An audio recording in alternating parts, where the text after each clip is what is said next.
नमस्कार। आपका अखबार के इस अंक में आपका स्वागत है। मैं हूं प्रदीप सिंह। जब दुश्मन दोस्त नज़र आने लगे तो समझ लेना चाहिए कि मामला कुछ गड़बड़ है। ये अपने देश में अक्सर होता रहता है, ख़ास तौर से हिंदू समाज के साथ बहुत ज़्यादा होता है। जो हिंदू हितों के हितैषी हैं, हिंदू हितों के लिए लड़ रहे हैं, जो सनातन के लिए लड़ रहे हैं, जो सनातन की पुनर्स्थापना की कोशिश कर रहे हैं, उनके साथ जब ऐसा हो तो फिर ज़्यादा चिंता की बात हो जाती है। बात कर रहा हूँ मैं शरद पवार की। शरद पवार का एक बयान का जिक्र करूँगा, लेकिन शरद पवार आज का मुख्य मुद्दा नहीं है।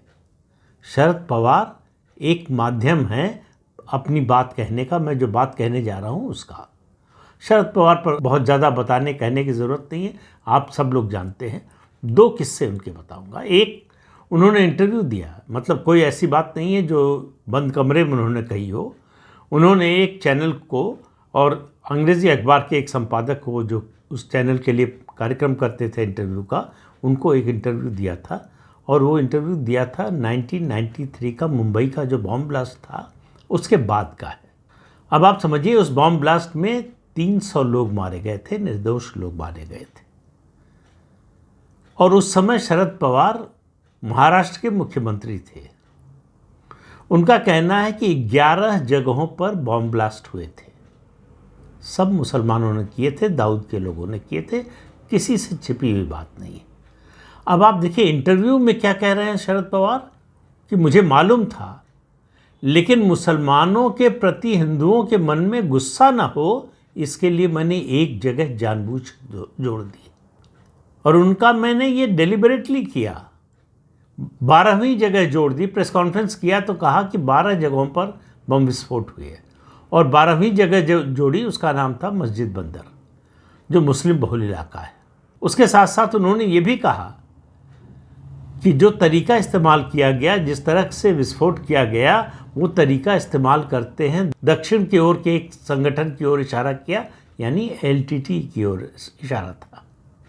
अब आप देखिए, एक तो नॉर्थ साउथ डिवाइड करने की कोशिश, ऊपर से इस बात का संकेत, जो झूठी बात, एक प्रदेश का मुख्यमंत्री, जिम्मेदार पद पर, संवैधानिक पद पर बैठा हुआ व्यक्ति प्रेस कॉन्फ्रेंस में झूठी बात कह रहा है और बाद में इसको स्वीकार कर रहा है कि मैंने जानबूझकर झूठ बोला।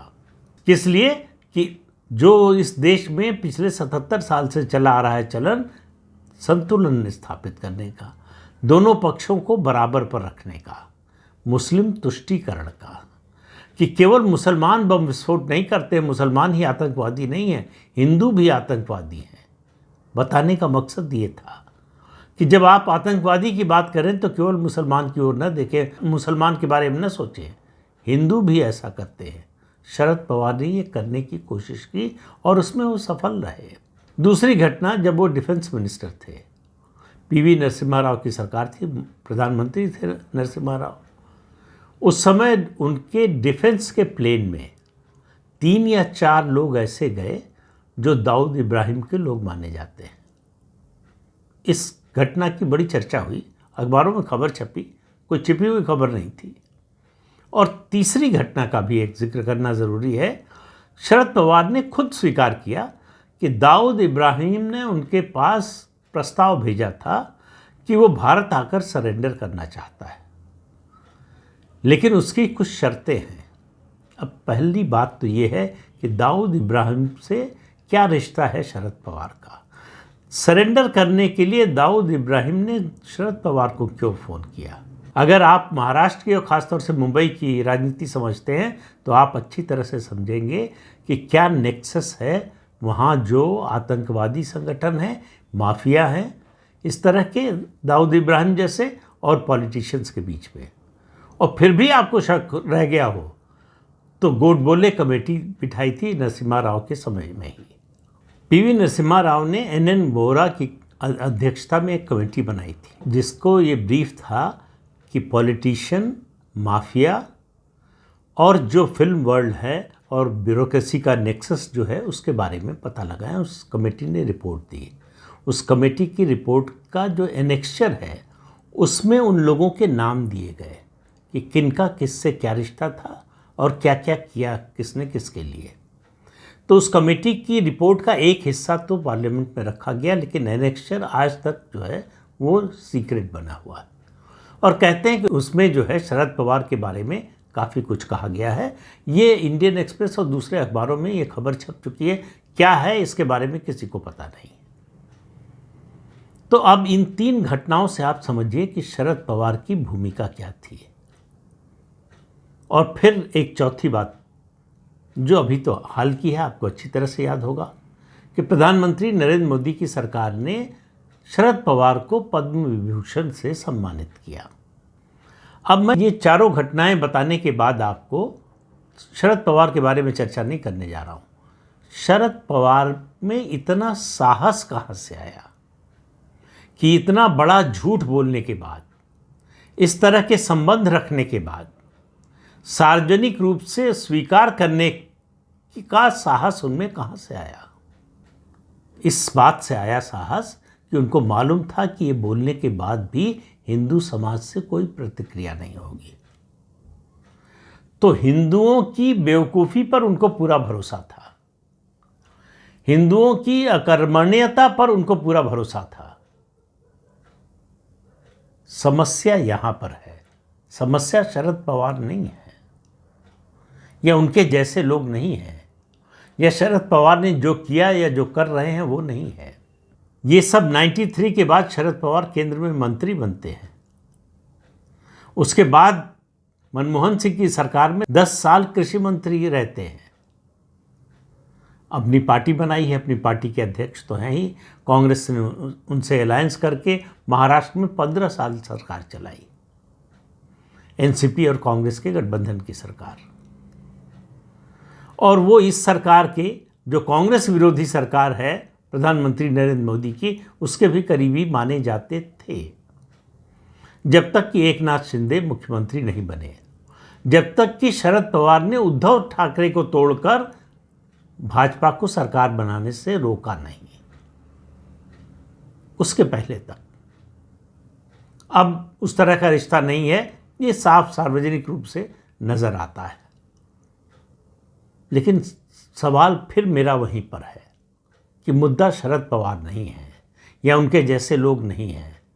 उनका जो ये आत्मविश्वास है कि ऐसा करके वो बच सकते हैं 2 चीज़ों से, एक व्यवस्था से, कानून के शिकंजे से, और दूसरा हिंदुओं की नाराज़गी से या हिंदुओं की प्रतिक्रिया से।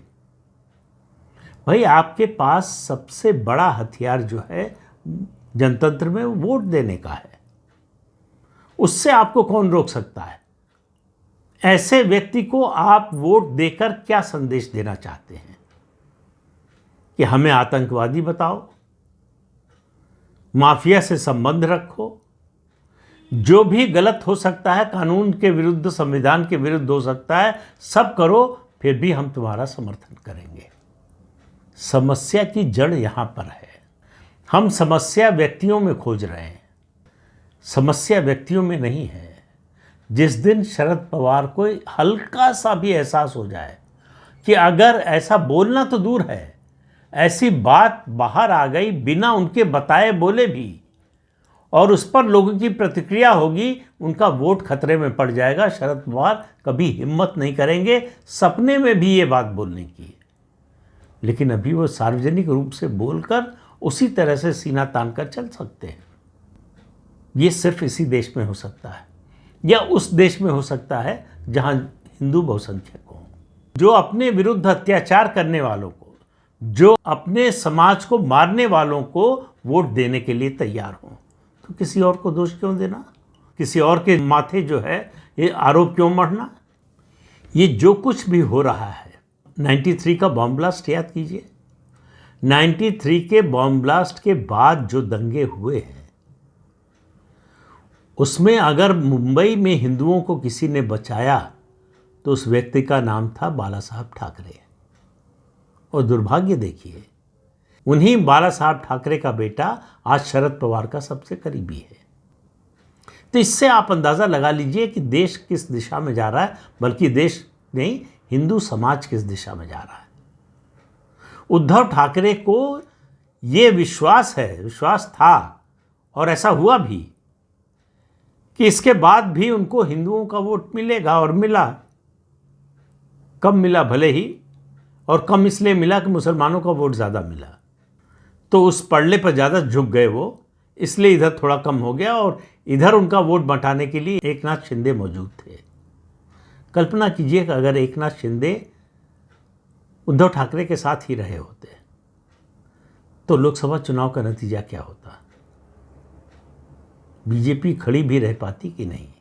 उन्हीं शरद पवार के भतीजे हैं अजीत पवार, जो हर कुछ दिन पर सेकुलरिज्म की बात करते हैं, मुसलमानों को वोट देने की बात करते हैं, मुसलमानों को मंत्री बनाते हैं, अपने कोटे से विधायक बनाते हैं। वो बनाएं, बड़ी अच्छी बात है।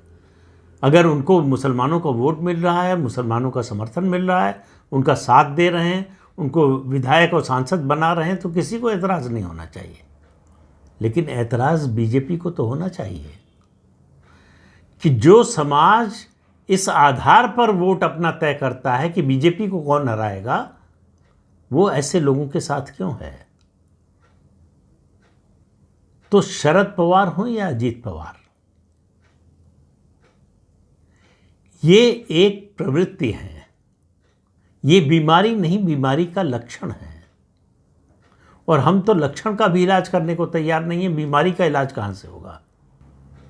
तो जिस समाज को दोस्त और दुश्मन की पहचान नहीं रह जाती है, वो अपनी दुर्दशा के लिए उसको तैयार रहना चाहिए। हमको, आपको भी तैयार रहना चाहिए, क्योंकि जिस तरह का हमारा आचरण है, हमको लगता है कि ये हम बहुत बड़ा दिल दिखा रहे हैं। कहावत है कि दुश्मन को एक मौका देना चाहिए, दोस्त को 2 मौका देना चाहिए। लेकिन गद्दार को अगर आपने कभी मौका दिया तो आप पछताने के लिए अभिशप्त हैं। तो समाज के और देश के गद्दारों को पहचानने की ज़रूरत है। कौन लोग हैं जो देश के हित के विरोध में जाकर काम करने के लिए या अपने राजनीतिक हित साधने के लिए तैयार हैं? इनकी जब तक पहचान नहीं करेंगे, इनसे जब तक दूरी नहीं बनाएंगे, तब तक हालात नहीं बदलने वाले हैं। सरकार चाहे जितनी बार बदल जाए, चाहे जिस तरह किया जाए, सरकार कानून बना सकती है, कानून के मुताबिक काम कर सकती है, लेकिन सरकार लोगों की मनोवृत्ति नहीं बदल सकती है, स्वभाव नहीं बदल सकती है।